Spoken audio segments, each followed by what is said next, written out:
Fox News. Harvey's heavy rains ratchet up flooding fears in Louisiana. Moss Bluff, Louisiana. AP, bands of heavy rain from Harvey lashed southwest Louisiana on Monday, and the state's governor said potential flooding could pose a dangerous situation.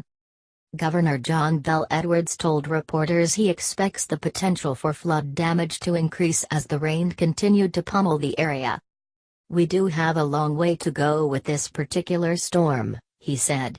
"This is going to play out over several days."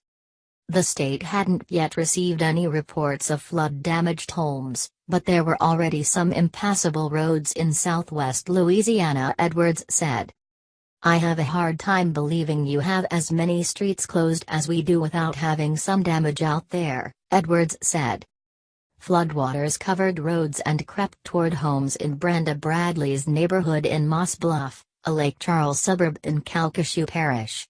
Bradley, 72, and her husband, Jimmy, had stacked sandbags at their doors. The rising water was lapping at the steps to their back porch Monday morning. "We've got to try to save what we can," Bradley said. "We're in our 70s and there's no way we can lift all our furniture up." President Donald Trump issued a federal emergency declaration on Monday for 5 parishes in southwest Louisiana: Beauregard, Calcasieu, Cameron, Jefferson Davis, and Vermilion. More areas can be added later. A White House statement says the action authorizes the Federal Emergency Management Agency to coordinate disaster relief efforts. The declaration also authorizes the federal government to cover 75% of costs of certain emergency protective measures. Edwards requested the declaration in a letter to the White House on Sunday.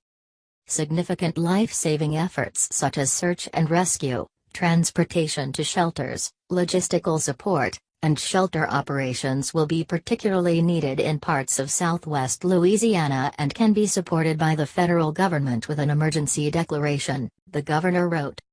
The Louisiana National Guard had staged high-water vehicles and boats, but hadn't had to deploy any yet on search and rescue in southwest Louisiana, Edwards said Monday. About 20 people, including 8 from Texas, spent the night in a shelter in Rapids Parish, Edwards said. In New Orleans, residents arrived at fire stations across the city Monday to get sandbags for their homes as outer bands of heavy rain from Harvey began heading east from Houston. The city's pump and drainage system is still not working at full capacity, and emotions are running high for many, especially those whose homes flooded during Hurricane Katrina in 2005. "It really evoked a lot of emotions and heartbreak for the people who are going through that now in Houston," said Ray Gracia, who picked up sandbags for his New Orleans home, which flooded during Katrina. Harvey, the most fearsome hurricane to hit the U.S. in more than a decade, came ashore late Friday about 30 miles, 48 kilometers, northeast of Corpus Christi, Texas, as a Category 4 storm. The slow-moving storm has caused catastrophic flooding in Texas. Louisiana also is assisting Texas, sending teams of 30 wildlife and fisheries agents with 30 boats to join search and rescue efforts across state lines. The caravan of Louisiana agents was on its way to the Houston area on Monday morning after spending the night in Beaumont, Texas. Tornado and flash flood watches covered parts of southwest Louisiana as Harvey dropped torrential rains on that part of the state. An emergency response official in coastal Cameron Parish said the threat of flooding from Harvey's torrential rains could be new ground for us. Danny Laverne, director of Cameron Parish's Office of Homeland Security and Emergency Preparedness, said approximately 30 roads in the parish were covered with water but remain passable on Monday morning. Elevated homes didn't appear to be at risk of flooding Monday, according to Laverne. But he added it was early in the game, with more heavy rain in the forecast. "It's far from being over," he said. Cameron Parish has roughly 6,800 residents living in the coastal community, which was devastated by storm surge from Hurricane Rita in 2005 and Hurricane Ike in 2008. This time, Laverne says the greatest threat is the sheer volume of rainwater. We don't know how fast we can drain this water off. It's new ground for us, he said. Kent Kuiper, a Nation Weather Service meteorologist in Lake Charles, said about 5 to 10 inches, 25 to 38 centimeters, of rain were expected to fall Monday in southwest Louisiana. Bradley's Moss Bluff home hasn't flooded since 2006, when 7 inches of water damaged the two-story house.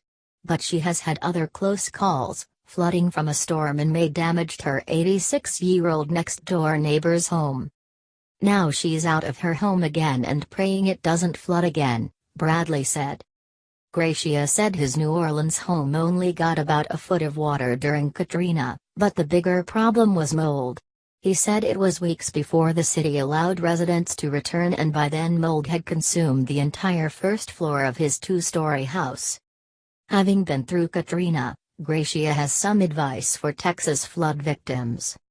First of all, I hope they have flood insurance, because that's a critical factor, but document everything you can to document your loss, he said.